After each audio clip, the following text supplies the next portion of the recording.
What's up, everybody? Hey, you're about to watch the episode of Carry On with David Pickard, a good buddy of mine, another paratrooper veteran. I know you guys are probably sick of seeing all of us handsome, badass-looking paratroopers, but get over it, all right? He's a good dude. He's doing some great shit outside the Army as a New Jersey State Police officer. So before we get into this, the interview is split into two parts. You're going to get the first part right now. Next part's going to come next week. And I just want you to know that I'm fairly certain that David Pickard is cursed when it comes to doing these interviews. So this was the second time that we actually filmed this, okay? Like, the first time we did it, I kept having, there was just technical difficulties nonstop. Power went out in my house, I lost internet, the computer shut down, crazy things, all right? It was madness, nonsense. And then this time we filmed, the audio was perfect, audio's good to go, but the video lags a little bit. So I'm putting it up. You don't have to watch the video itself. Just press play, put in your headphones, and listen to the talk because we talk about great stuff. All right, he's a great dude doing amazing shit. And I really want you guys to watch this and see what he's doing. All right. Other than that, I hope you guys enjoy. I love y'all. I hate y'all. And keep checking in. We got some big things coming. All right, enjoy.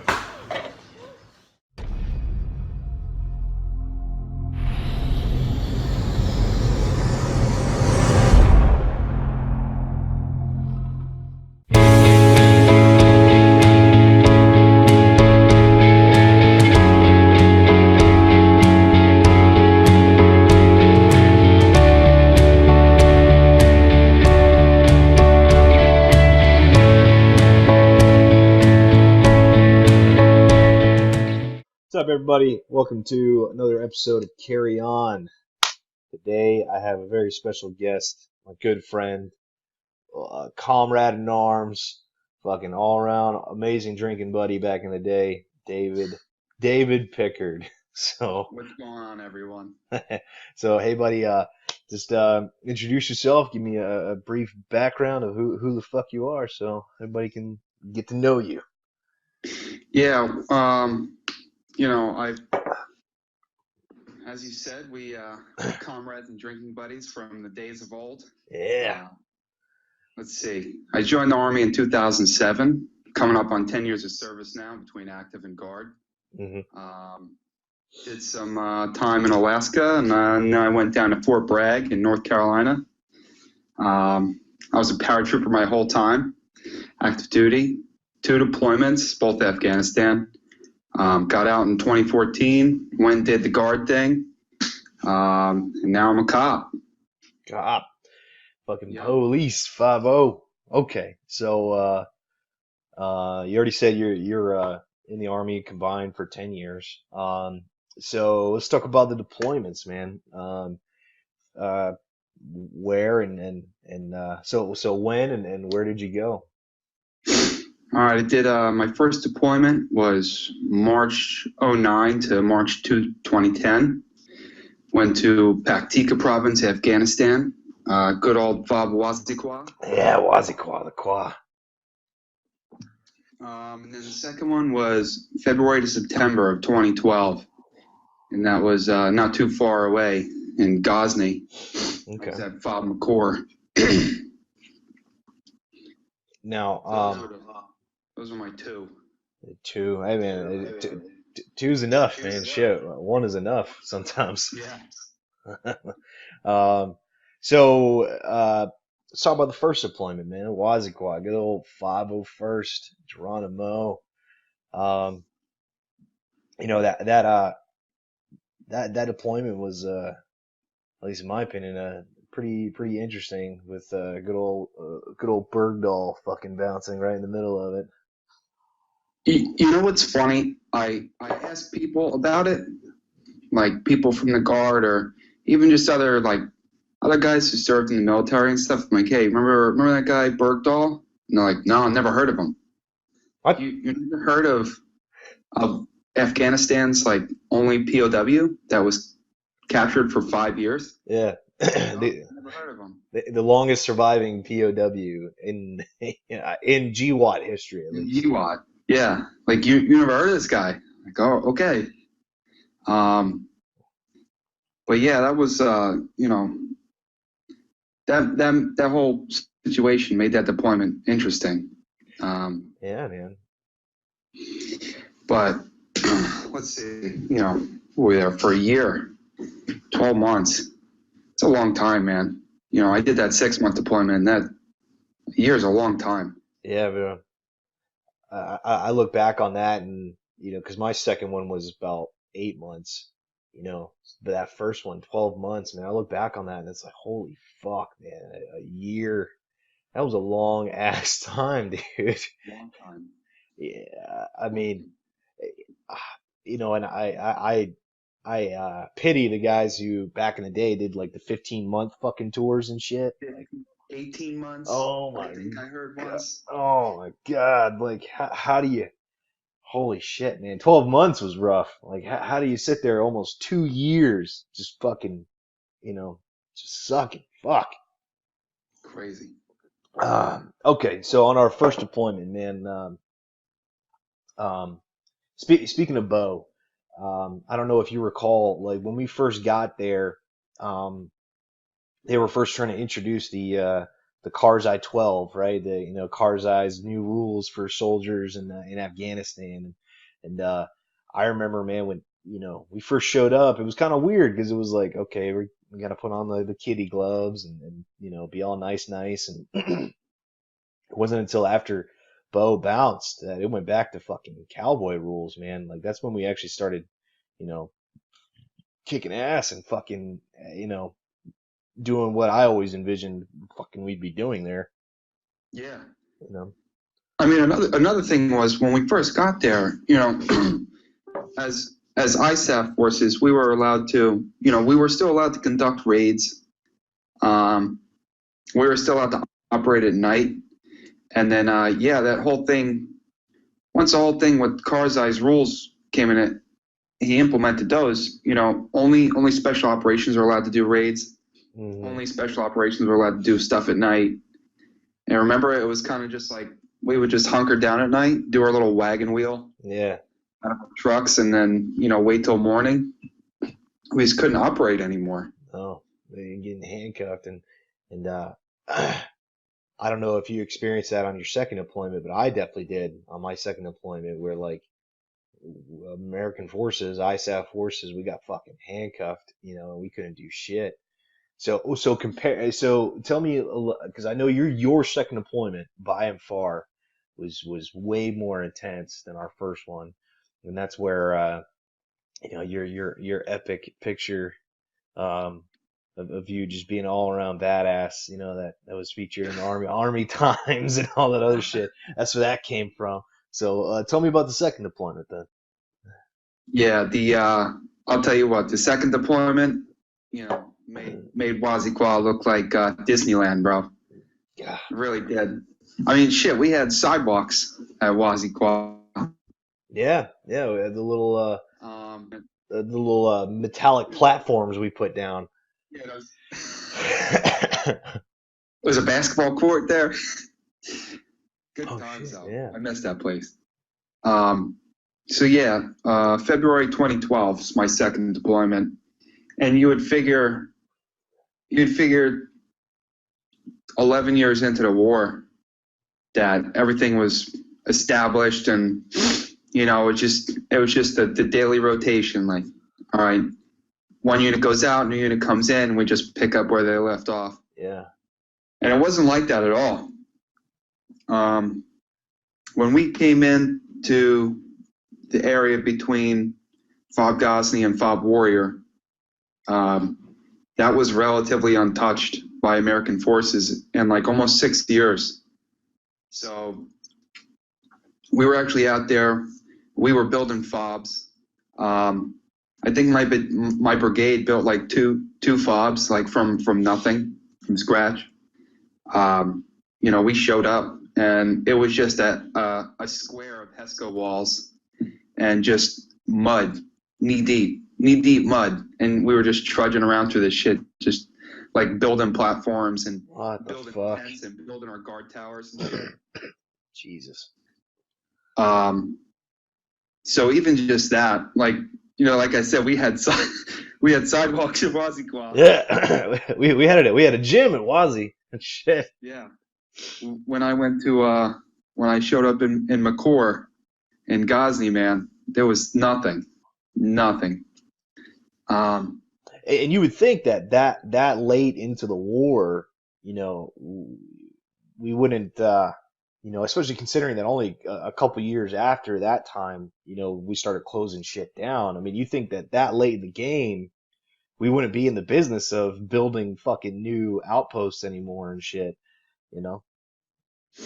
Yeah, and the funny thing is on a side note,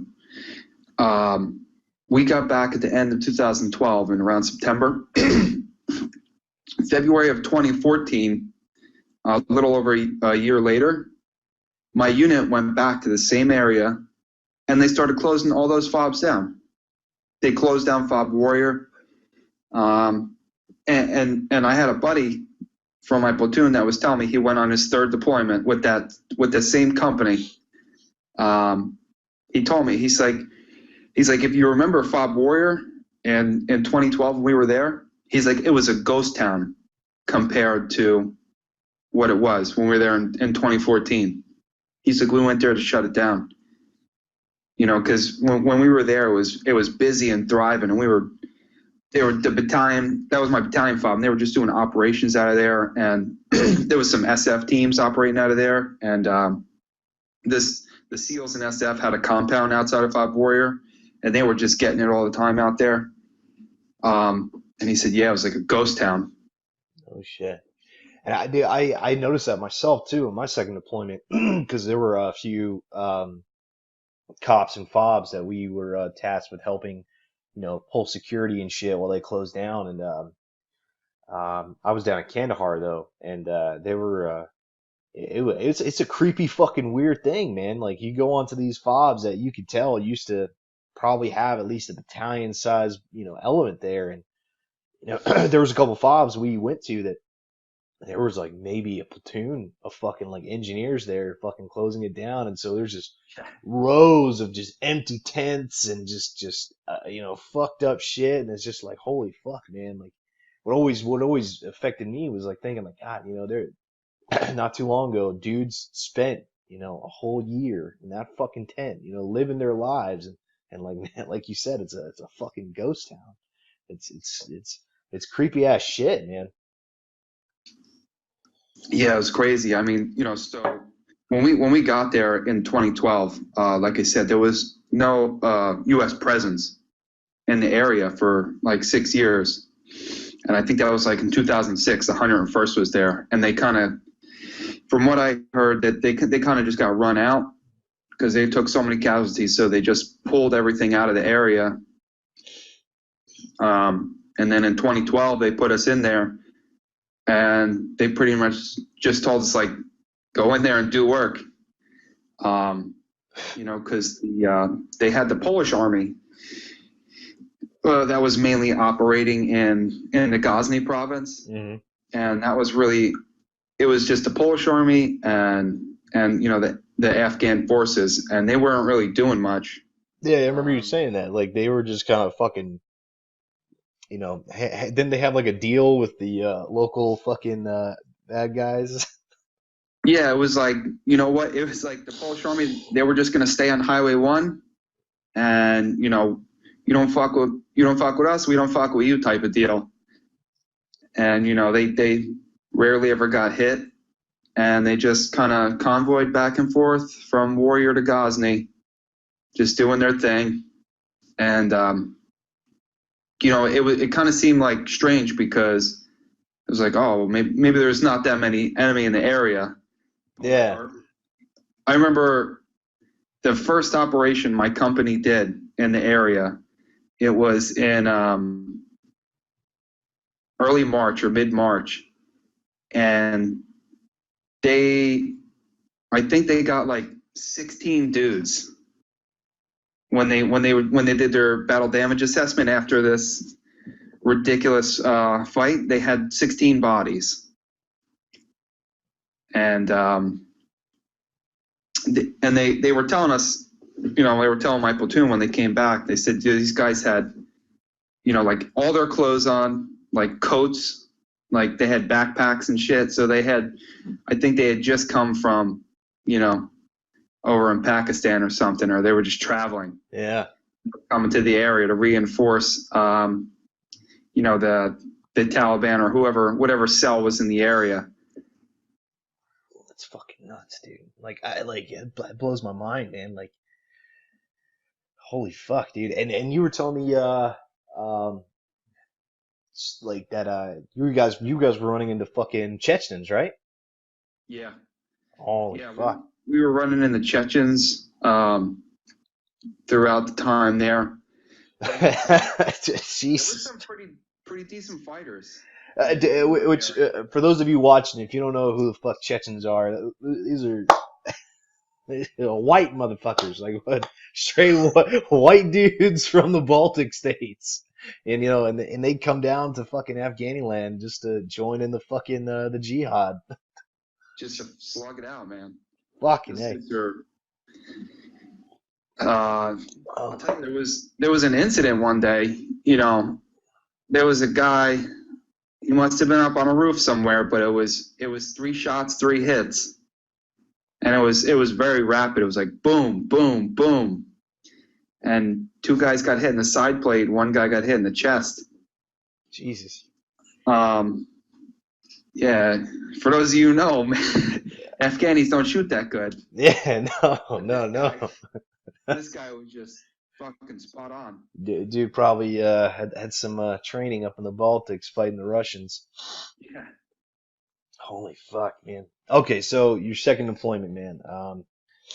Which for those of you that don't know, I'm gonna throw the picture, but there's this epic fucking picture of you, man. Like, dude, I'm all like I'm all about the cool guy moments and shit, and unfortunately, all my cool guy moments have never been caught on camera. And but you, man, that is like an epic fucking picture of you just using the fucking hood of the truck, as a shooting platform and just returning fire, man. Tell me about that whole fucking situation. Yeah, man, it was kind of just right time, right place, really. Like, so that photo was taken by Sergeant Mike McLeod. He was our brigade public affairs officer. So he was actually a journalist before coming in the Army. Okay. So he wanted to join the Army. He wanted to tell the soldier's story. He wanted to tell more than just, what the average journalist was able to tell. So he's like, what's the way I can do that? Yeah. Well, I'll join the Army. Yeah, get in the shit. Yeah, and I think he was in his either late 30s or early 40s when he joined. So yeah, he would travel around to all the different units, and he would go out on missions with them, take photos, and just tell the story of the soldiers. And it was phenomenal because he was a phenomenal photographer, phenomenal journalist. And then he published the book after the deployment, and told all those stories. But anyways, that day, so I believe it was June 8th or June 10th, something like that. So this was an area where it was pretty much guaranteed that if you went down this way, it was guaranteed you were taking contact that day. Like an Indian country. I like it. Yeah, it was always guaranteed. So we were heading down what we called, it was Janubi Road. And my squad was out in front, which is funny because we had the Max Pros with the mine rollers, but they had my squad out in front mine sweeping. Like with the mine hound and fucking mine hounds. So dismounts, walking in front of the fucking Max Pros with the 40,000-pound Max Pros with mine rollers. It makes sense. Oh shit. So here comes this guy putzing up on his little motorcycle, and he has to speak with an interpreter, and he comes up, and the interpreter starts talking to him, and he's like, "Hey, listen," he's like, "There's Taliban waiting on the other side of the bridge for you guys. They're in the village and they're in the wood line right now. They're watching you." I'm like, "Okay, bro. Whatever you say." This is not news. This is But then he started talking more and more and more. I'm like, okay, maybe it's a little more serious than we thought. And we didn't know if he was baiting us or whatever, if he was just genuinely a concerned citizen. But so we just kept pushing forward. And I remember right before everything kicked off, I saw a glint. I saw a glint in the wood line. And I was like, I call my squad leader. I was like, "Hey, you see that?" He's like, "What?" I was like, "I just saw a glint coming out of the wood line." I was like, "I don't know if that's a scope or binos or what, but it ain't good. There. It ain't good, whatever it is." And then I remember, and there was this guy on a tractor coming over the bridge, and I was just watching him on the tractor, and then all of a sudden, just all hell broke loose. And I saw this guy go diving off his tractor. So, everyone was just laying down fire. We had a few trucks behind us that were just starting to lay down 240s. We had everything. We had 240, 50 cal, and a Mark 19. So wait, pounding away. Where were you taking contact from? Were you just taking contact from one side, or was it multiple areas of engagement? No, it was multiple areas engagement. It was kind of like a U shape. Okay. Ambush. Oh, like an L until like a half U. Like an Afghan L. Yeah, it was an Afghan L. So, we were taking from the left side, and then from the front, and it kind of curved around in the front. So, like I said, my squad was out there in front. So we were kind of just, hang out in a couple waddies, just hammering down and waiting for the trucks to just come up and give us some cover. So once the trucks moved up, we were able to get behind cover of the vehicles. Yeah. And, we had the photographer out there with us. And I remember looking back and watching this dude. Like everyone else was laying down in the prone, and he was up on a knee, just snapping pictures. And what's cool is you say that, but it's also reflective of the picture he took. Because in the pictures I've seen of that day, you were the only motherfucker up actually, returning fire from behind the fucking trucks. Everybody else is down trying to figure out what the fuck was going on. And like, I think it's ironic that you and the fucking photographer, at least within that moment, were the only two dudes actually up, actively engaged in what they were fucking doing. Yeah. So like, if you look at that picture, like you see me, I'm up at I'm up in front of the Max Pro, and then you see my lieutenant down on the ground. And everyone always asks, you always see it on like all the different Facebook posts. Oh, why is the door open? Why is the door open on the Max Pro? What nobody realizes is my lieutenant was trying to get in the Max Pro. And there was a lot of incoming rounds that were smacking against the door. So he dove off. Said, "Fuck that. It's not worth it. It's not worth it." Yeah. So he dove off, and he tried to take some cover before trying to attempt to get back in. Oh my gosh. So he snaps that epic picture, and then how does that fight end, man? Well, that fight didn't end for like the next few hours. Jeez. So yeah, a picture tells 1,000 words, and it wasn't like a constant battle for the next few hours, but once we laid down enough suppressive fire with the Marks and 50s and 240s, they went away for the time being. And so there's a school, like when we go over the bridge that we were by. You go over that bridge and there's a school over there. And we'd always take contact from the school or near the school. So once we pushed over, we set up our perimeter inside the school, and then we got some guys on the roof. And then once we got on the roof, we just started taking contact again. And, it was like, once you're on the roof, there's like a lip that you have to turn your head sideways and press it down against the ground so you can stay low enough. So have cover. Ripping over your head when you're on this roof. So we started taking contact again once we were in the school, and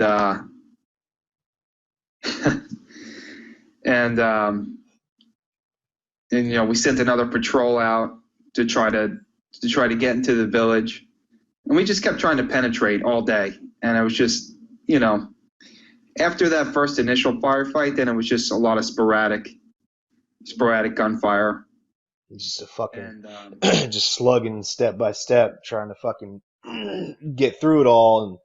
And I don't think what people realize is that for us, it's a time consuming fucking event, because we have to take, after that initial contact, you got to automatically assume that, your pathway leading into your objective is laced with fucking IEDs and shit. So you're taking your fucking time every step forward. Meanwhile, the enemy, he can bounce, go get a snack, relax, come back, and re-engage and start fucking with you again. Yeah, and we actually we did run into an IED that day, and we fucking lucked out, man. It was a very low metal content IED, and my squad with the minesweepers, we walked right over it. Jesus. And then the first truck rolled over it, and it just started smoking. Oh, okay. Started smoking. It was a dud. Holy shit. And then, luckily nothing happened. And then we just got EOD out there. We actually had an EOD team with us because we knew that it was going to be a high chance that we ran into something. So we had everyone out for that mission. And this was just a regular mission in fucking Fob McCore. It wasn't nothing, no special operation or anything. It was just, this was a presence patrol in McCore. God damn, dude. So they blew that in place, and then while they were working on that, we started taking contact again. And we had a couple RPGs fired at us, and fun times. we actually pulled one of the fins out of the wall that it hit right behind a truck. No shit. Yeah. But anyways, yeah, so that day, I mean, that picture can only speak for itself so much, but the entire day was just fucked. So, okay, man. So, and actually, real quick before we jump on to the next questions, actually, what? Let me I'm gonna grab it. All right, this is unusual. Just a couple minutes. I'm gonna grab the book. Hold on.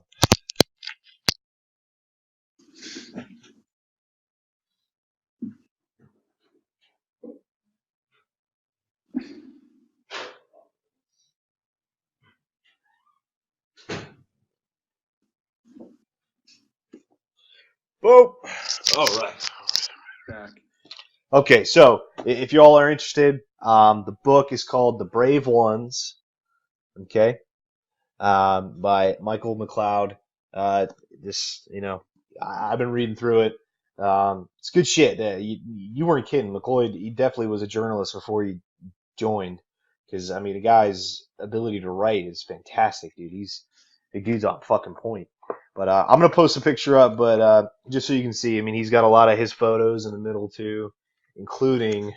I'm not going to lie to you. I'll flip to this fucking picture every once in a while and go like, God cocksucker. You know, he got that fucking amazing picture right here. Boom. I mean, look at that shit. I'll never be that cool again. Yeah, man. I know that feeling. I know that fucking feeling. All right, so let's move on a little bit. So when you actually got off active duty, man, when you transitioned, how was the transition for you, man? You know, like how difficult was it, and like what did you do when you first fucking got out? Yeah, that transition was tough. I'm not even gonna lie. Not even gonna lie. That transition was tough. I got out in February of 2014, Okay. and I had about 70 days of terminal leave. Damn. So yeah, that was good, man. I was just eating that up. So I had 70 days of terminal leave, and I got out. And then I just started doing odd jobs here and there when I got out, and I was really just enjoying my daughter. She was just born in September of 2013. Yeah. Right before I got out, and I just wanted to spend as much time with her as I could. And the reason being is right before I got out, I went to ALC down in Fort Benning, and that was 5 weeks while my wife was pregnant, and that was in April and May, and then I was home from Benning for like 2 weeks, a week and a half, and then I went right to SF selection. Oh yeah. I remember that. Yep. And so during the course of that selection, I decided that, I think I was done with the Army. I was like, you know what, I'm done. I was like, there's no point in continuing to do this because I'm just going to get out. So. SF selection, the great revealer of mysteries about yourself. Yeah, no shit, man. Fucking, I was just going through, I was doing the land nav course, and I remember we finished one iteration of the STAR course, and I was just sitting on my ruck, eating my MRE, and I just had that epiphany. I just had that epiphany, and I was like, you know what, I'm done. So, I went home, and I said, you know what, I'm done with the Army. I want to move back home with the family, and I want to be there. So, I got to spend a lot of time with my daughter when I first got out.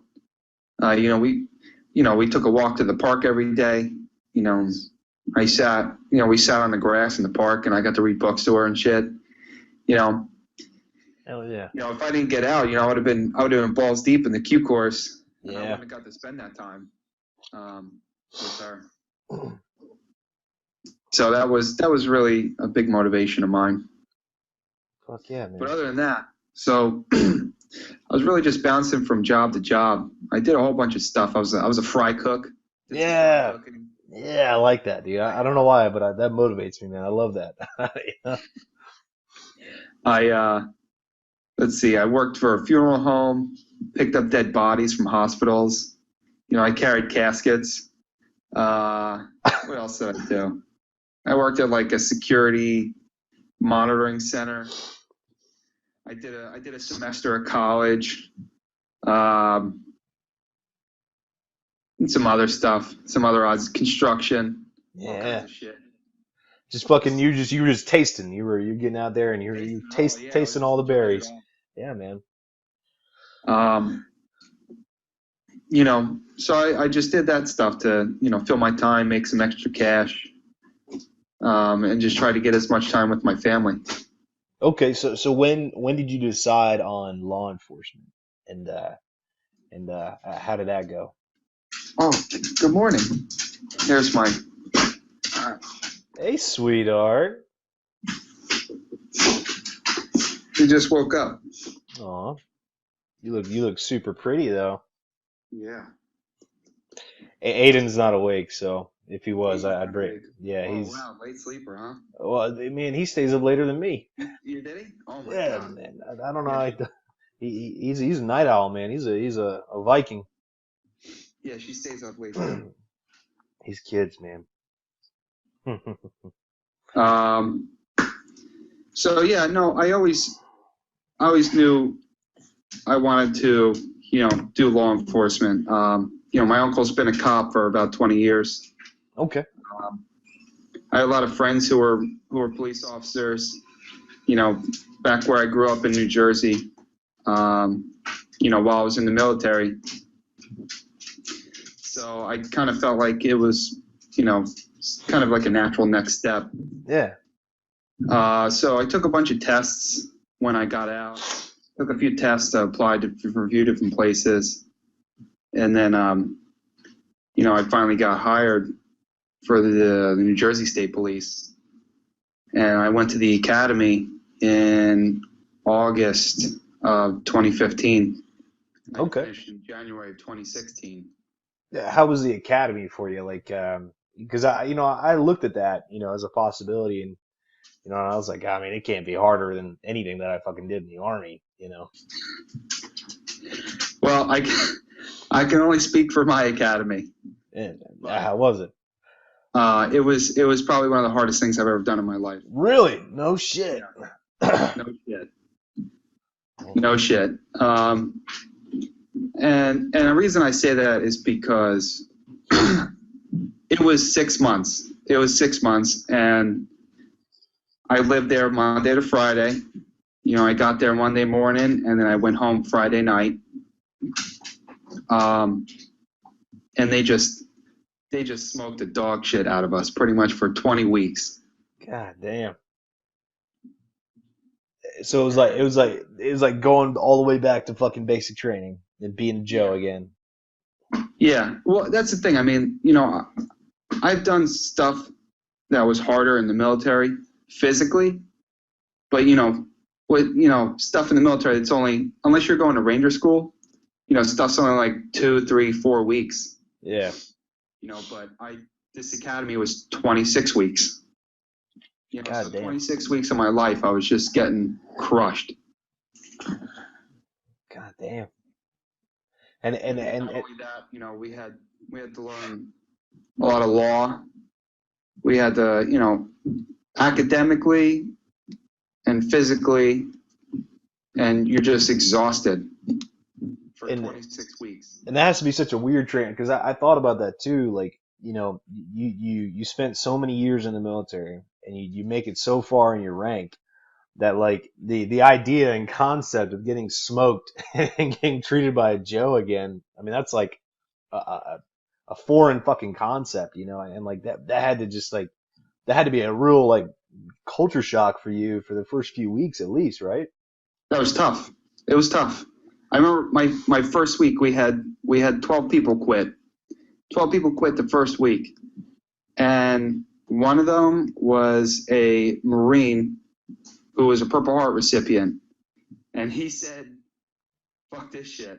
I'm not doing this again." So, God damn. He didn't want to deal with that. And I don't blame him. Yeah, I mean, some people just don't want to do it. Dude, it takes a different kind of cat, man. I can't do it. I'm not doing it, man. Hats off to you. I'm not fucking doing it. So fucking so you graduated, you got on the road. I mean, how are you liking the whole being the state police kind of guy?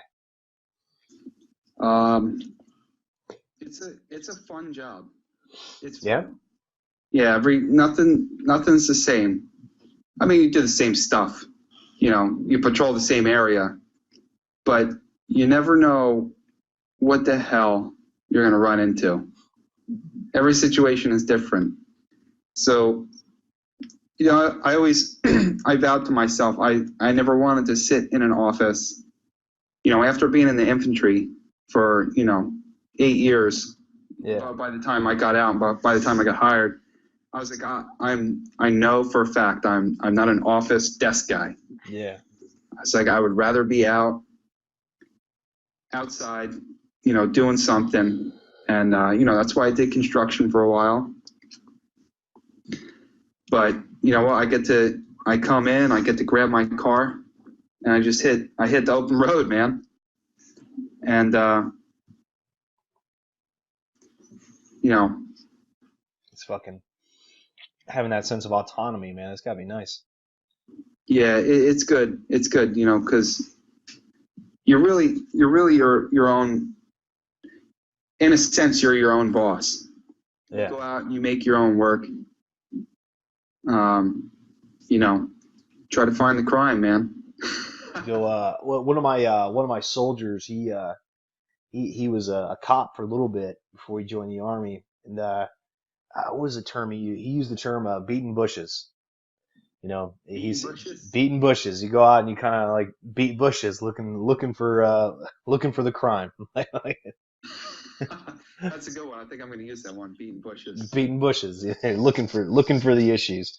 Uh, Man, I like that. So, what I'm gonna do at this moment is I'm gonna tell you all to this is the end of part one.